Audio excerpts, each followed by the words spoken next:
الحمد لله والصلاة والسلام على رسول الله أما بعد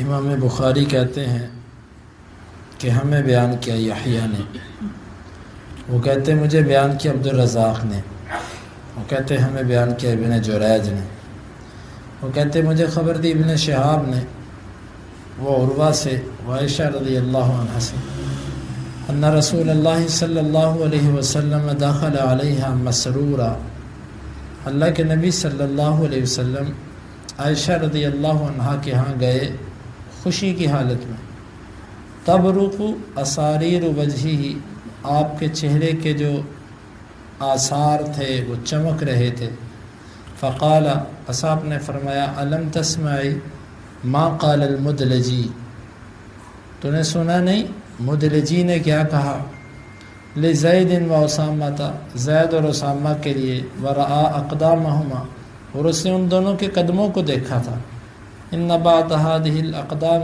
من بعض، یقیناً یہ قدم ایک دوسرے سے ہیں۔ امام بخاری رحمۃ اللہ علیہ کی مراد اور حدیث کی وضاحت، حدیث کا پہلے مفہوم سمجھیے، اس کا پس منظر سمجھیے۔ اسامہ بن زید اور زید جو ہیں یہ زید بن حارثہ ہیں، یہ زید بن حارثہ وہی ہیں جن کا قرآن میں ذکر ہے، فلما قضا زید منہا وطرا۔ یہ زید کون تھے؟ یہ اللہ کے نبی صلی اللہ علیہ وسلم کے خادم تھے، غلام تھے۔ ان کے والدین ان کو لینے کے لیے آئے، والد اور چچا، کیونکہ یہ بچپن میں گم ہوئے اور بکتے بکاتے آپ کے پاس پہنچے۔ ان کے والد اور چچا ان کو لینے کے لیے آئے کہ بیٹا تم ہمارے بچے ہو تو آؤ ہم تمہیں لینے آئے ہیں۔ انہوں نے کہا کہ میں آپ کے ساتھ نہیں جا سکتا کیونکہ اللہ کے رسول صلی اللہ علیہ وسلم کو چھوڑنا میرے لیے ممکن نہیں ہے۔ اتنی محبت کہ اپنا سکا باپ اور چچا اور خاندان چھوڑ دیا، لیکن اللہ کے نبی کی صحبت سے دوری برداشت نہیں کی۔ یہ زید رنگ کے گورے تھے۔ اللہ کے نبی صلی اللہ علیہ وسلم نے ان کی شادی اپنی سکی پھپھی زاد بہن فاطمہ رضی اللہ عنہ سے کی تھی، زینب رضی اللہ عنہ سے کی تھی، زینب بنت جہش۔ جو زینب تھی انہوں نے ان کے ساتھ ان کا نبھانا ہو سکا، جس کا قرآن نے ذکر کیا، فلما قضا زید منہا وطرا زوجناکہا، جب زید اپنی ضرورت پوری کر چکے اور وہ معاملہ ان کا آپس میں نہیں بنا سکا تو ہم نے پھر زینب کی شادی آپ سے کر دی۔ زید کی شادی ایک اور جگہ پر اللہ کے نبی صلی اللہ علیہ وسلم نے کروا دی، وہاں سے زید کو بیٹا ملا اسامہ۔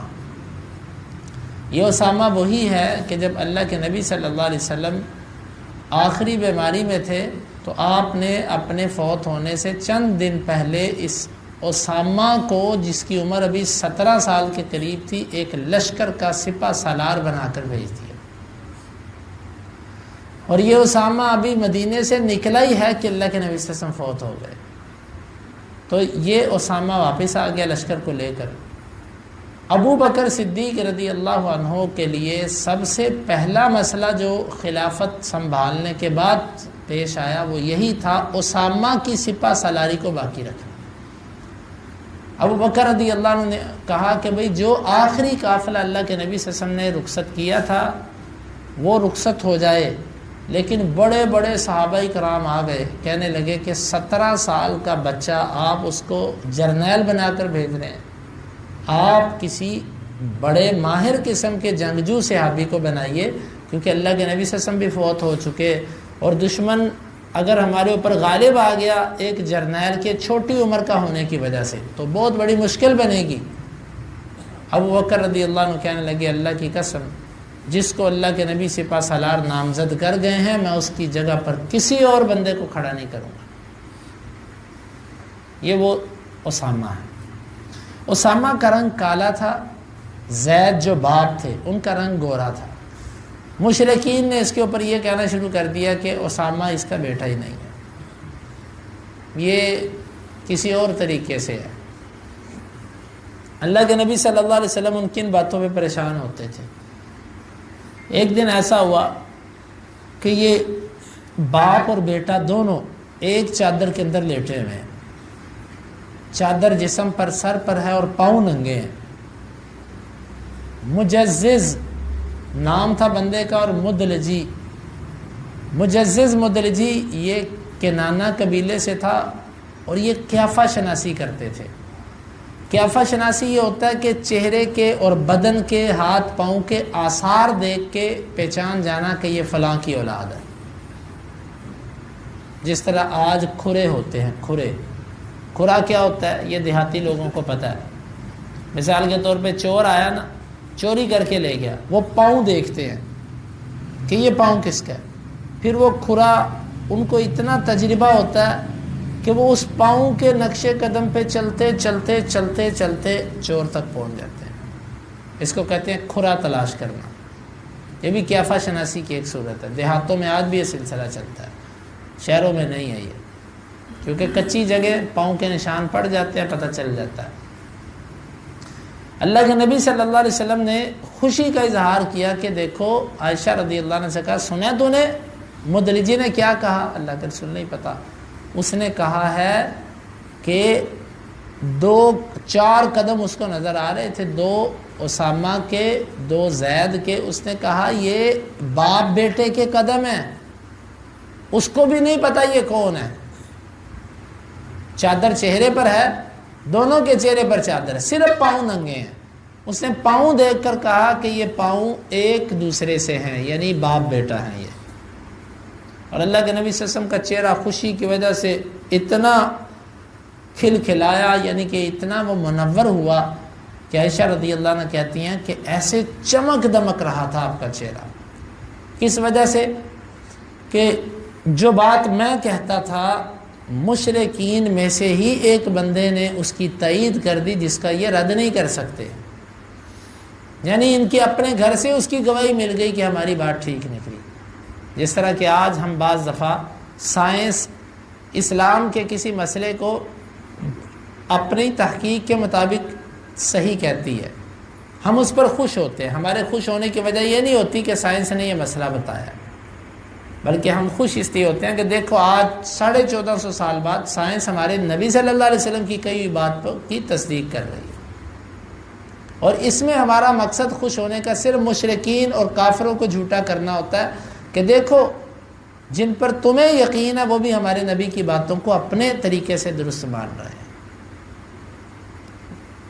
یہ اللہ کے نبی صلی اللہ علیہ یہ واقعہ ہے۔ اب امام بخاری کی اس سے مراد کیا ہے؟ امام بخاری کی مراد اللہ کے نبی صلی اللہ علیہ وسلم کی صفات کو بیان کرنا ہے۔ تو آپ کی صفات میں سے ایک صفت یہ تھی کہ جب کبھی آپ کو خوشی ملتی تو آپ کے چہرے پر ایسے چمک آ جاتی، ایسے دمکتا آپ کا چہرہ کہ بس جس طرح کے 14ویں کا چاند چمکتا ہے۔ یہ امام بخاری کی مراد ہے، آپ کی صفت بیان کرنا چاہتے ہیں۔ اور حدیث کی وضاحت میں نے آپ کو کھول کے کر دی۔ یہاں سے معلوم ہوا غیر مسلموں کی تائید، کفار کی تائید وہ لینا جائز ہے، لیکن اس کو دلیل سمجھنا یہ درست نہیں ہے۔ حجت سمجھنا، مثلا بعض لوگ آج کل وہ یوں کرتے ہیں، وہ کہتے ہیں نہیں مسواک کے سائنسی طور پر یہ فائدے ہیں، نماز پڑھنے کے سائنسی طور پر یہ فائدے ہیں۔ لوگوں کے ذہنوں کے اندر سائنس بیٹھتی جاتی ہے، پھر لوگ کیا کرتے ہیں عمل کرتے ہیں لیکن سائنس کی وجہ سے۔ یہ غلط طریقہ ہے۔ اس سے اجر کیا ملے گا؟ کیونکہ وہ تو سائنس اور فائدے کے لیے کر رہا ہے۔ اصل بات یہ ہے مسئلہ بیان کیجیے اللہ اور اس کے رسول کی طرف سے، لوگ عمل کریں اللہ اور اس کے رسول کے فرمان کی وجہ سے۔ تائید کے طور پر آپ یوں کہہ دیں کہ سائنس بھی آج اس نتیجے پر پہنچی ہے جو میرے نبی نے 1450 سال پہلے بیان کیا تھا۔ اس کو کہتے ہیں الزامی دلیل، یعنی ایسی دلیل جس کے آپ تو قائل نہیں ہیں لیکن آپ کا مخالف قائل ہے۔ اب مجزز مدلجی اللہ کے نبی صلی اللہ علیہ وسلم اس لیے خوش ہوئے تھے کہ لو مشرکو تم جس کو مانتے ہو اس نے بھی ہماری بات کی تائید کر دی۔ الزامی دلیل دینا جائز ہے، اور فریق مخالف کے لیے اس کو بطور حجت پیش کیا جا سکتا ہے۔ امام بخاری کہتے ہیں کہ ہمیں بیان کیا یحییٰ بن بکیر نے، وہ کہتے ہیں ہمیں بیان کیا لیث نے، وقیل سے، وہ ابن شہاب سے، وہ عبد الرحمن بن عبداللہ بن کعب سے، بے شک عبداللہ بن کعب کہتے ہیں سمعت کعب بن مالک، میں نے کعب بن مالک کو سنا، یحدث حین تخلف عن تبوک، وہ بیان کر رہے تھے اس واقعے کو جو تبوک سے پیچھے رہنے کا تھا۔ قال فلما سلمت علی رسول اللہ صلی اللہ علیہ وسلم وهو يبرق وجهه من السرور، میں نے اللہ کے نبی صلی اللہ علیہ وسلم پر جب سلام پیش کیا تو آپ کا چہرہ خوشی کی وجہ سے چمک رہا تھا۔ وکان رسول اللہ صلی اللہ علیہ وسلم اذا سر استنار وجهه، اور اللہ کے نبی صلی اللہ علیہ وسلم جس وقت خوش کیے جاتے تھے تو آپ کا چہرہ چمکنے لگتا تھا، حتیٰ کأنہ قطعۃ قمر، گویا کہ آپ چاند کا ٹکڑا ہیں۔ وَكُنَّا نَعْرِفُ ذَلِكَ مِنْهُ، اور ہم یہ چیز آپ سے پہچان جاتے تھے۔ اس حدیث میں بھی امام بخاری کی ایک مراد اور ایک واقعہ، واقعہ مختصر سا یہ ہے، غزوہ تبوک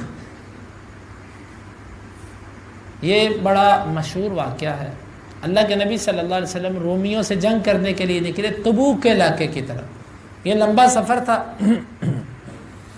گرمی کا موسم تھا، خرچے ختم ہو چکے تھے، صحابہ کے پاس وسائل نہیں تھے۔ آپ کو پتہ ہے جب سال کا اینڈ ہوتا ہے، سیزن کا اینڈ ہوتا ہے، تو ذمہ دار کے گھر پہ دانے بھی ختم ہوتے ہیں۔ وہ جو چیز لیتا ہے وہ ادھار لیتا ہے کہ یار ابھی دانے آئیں گے تو میں تمہیں دے دوں گا۔ سب کچھ ختم ہے، اور گرمی سخت غضب کی گرمی ہے، اور سواریاں بھی کم ہیں، اور نکلنے کو اور مصیبت پھل بھی تیار ہے۔ ادھر جاتے ہیں تو پیچھے سے پھل خراب ہو جائے گا، جس کی آس پر پورا سال گزرتا وہ چیز ہی نہیں ہاتھ آئے گی۔ اللہ کے نبی صلی اللہ علیہ وسلم نے فرمایا نکلو، نکلے۔ یہ جو کعب بن مالک تھے یہ ان 3 بندوں میں سے تھے جو پیچھے رہ گئے تھے۔ انہوں نے کہا کہ میں تو تیز سواری رکھتا ہوں، تو اللہ کے نبی صلی اللہ علیہ وسلم آج جا رہے ہیں، کوئی بات نہیں، میں کل نکلوں گا، آپ کے ساتھ مل جاؤں گا۔ کل ہوئی، پرسوں ہوئی، چوتھ ہوئی، آہستہ آہستہ شیطان ایسے سستی ڈالتا گیا۔ کئی لوگ ہوتے ہیں ان میں سستی آ جاتی ہے، سستی ان میں ڈالتا گیا، نتیجہ یہ نکلا یہ جا ہی نہ سکے، پیچھے رہ گئے۔ اسی لیے کہتے ہیں کہ نیکی جب دل میں خواہش پیدا ہو اسی وقت کر دو۔ جب آپ نیکی کو تھوڑا سا لیٹ کرتے ہو نا پھر وہ رہ جاتی ہے۔ اللہ کے راستے میں دینا ہو یا کوئی بھی کام ہو، جب کرنا دل میں آیا اسی وقت کر دو، تاخیر نہ کیجیے۔ یہ نہ جا سکے، اللہ کے نبی صلی اللہ علیہ وسلم واپس آئے، یہ بھی اللہ کے نبی صلی اللہ علیہ وسلم کے پاس، سارے منافقین آ کے کوئی کہہ رہا اللہ کے رسول میرے لیے یہ مشکل تھی، میرے لیے جو جھوٹ بول کے رخصت لیے جاتا آپ اس کو چھوڑتے جاتے کہ چل تیرا معاملہ اللہ سے اللہ سے اللہ سے۔ یہ آئے، آپ نے فرمایا کعب کیا مسئلہ تھا تجھے؟ کہ اللہ کے رسول کوئی مسئلہ نہیں۔ پیچھے کیوں رہے؟ کوئی عذر نہیں ہے، سستی۔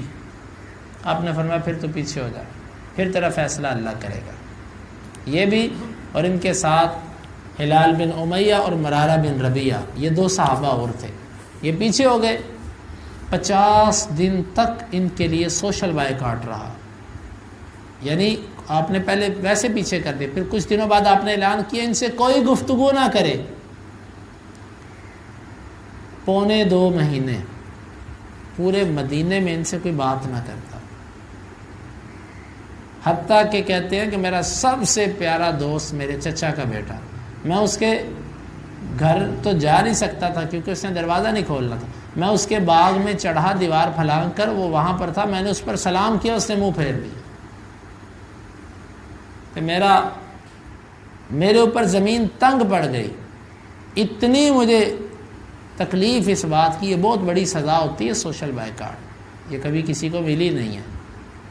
تو کہتے ہیں کہ کوئی میرے سے بات نہ، حتیٰ کہ اس کے بعد دوسرا فرمان آپ کا جاری ہوا کہ ان کی بیویاں بھی اپنے میکے چلی جائیں۔ میری بیوی بھی چلی گئی، لو گھر کی ایک رونق تھی وہ بھی ختم۔ پھر 50 دن بعد، لمبا واقعہ میں نے اختصار کر دیا، 50 دن کے بعد فجر کے بعد ایک شخص بھاگتا ہوا میرے گھر کی طرف آ رہا تھا سواری پر، اور وہ آواز دے رہا تھا کعب میں سمجھ گیا کہ اللہ کی طرف سے کوئی بشارت ہے۔ اس نے آگے مجھے کہا کہ تیری توبہ قبول ہو گئی، اللہ نے تمہارے لیے معافی کی آیات نازل کر دی۔ کہتے ہیں میرے گلے میں جو کپڑے تھے، کیونکہ خوشخبری دینے والے کو عزت دار لوگ کوئی نہ کوئی تحفہ دیتے ہیں۔ آج بھی آپ نے دیکھا ہوگا، آج تو شاید یہ دور رہا ہے کہ نہیں، پرانے وقتوں میں نائی رشتہ داروں کے پاس شادی کا پیغام لے کر جاتے تھے۔ ایک گاؤں کا نائی ہوتا تھا، وہ جاتا تھا اور جس کے پاس جاتا وہ اس کو کوئی نہ کوئی تحفہ دیتا، تو خوشی کا پیغام تھا نا، اس لیے اللہ کے وہ کہتے ہیں میرے گلے میں جو کپڑے تھے وہی اتار کے میں نے اس کو دے دی، لا یہی پکڑ لے۔ اور اس وقت لباس بہت بڑی چیز ہوتی تھی، لباس دینا۔ تو اللہ کے نبی صلی اللہ علیہ وسلم کے پاس میں آیا اور آپ نے جب مجھے دیکھا تو خوشی آپ کو بھی اتنی ہوئی کہ آپ کا چہرہ اس وقت خوشی سے جب چمکنے لگا تو وہ ایسے چمک رہا تھا کہ جیسے چاند کا ایک ٹکڑا۔ یہ ہے امام بخاری کی مراد کہ آپ کے چہرے کا وصف بیان کرنا چاہتے ہیں کہ وہ چاند کے ایک ٹکڑے کی طرح چمک۔ اب ایک سوال پیدا ہوتا ہے، چاند کے ایک ٹکڑے سے تشبیہ دی، پورے چاند سے تشبیہ کیوں نہیں دی؟ اس لیے کہ پورا جو چاند ہے اس میں دھبا ہے، اس میں چھائیاں ہیں، اور اللہ کے نبی صلی اللہ علیہ وسلم کے چہرے پر کوئی چھائی نہیں تھی، بلکہ ایک ٹکڑے سے تشبیہ دی کہ جس طرح اس کا چاند کا اتنا کو ٹکڑا لے لو جس میں نشان نہ ہو، ایک سائیڈ والا۔ اللہ کے نبی کا چہرہ اس طرح چمک رہا تھا، بلکہ اس سے بھی بڑھ کر چمک رہا تھا۔ یہ ہے امام بخاری رحمۃ اللہ علیہ کی، اور خوشی کا وقت آپ کے چہرے پر اس کے آثار دکھائی دیتے۔ اللہ رب العالمین سے دعا ہے اللہ ہمیں اپنے نبی سے سچی محبت، پیاری محبت کرنے کی توفیق عطا فرمائے۔ حدیث نمبر 3555 اور 56۔ سبحان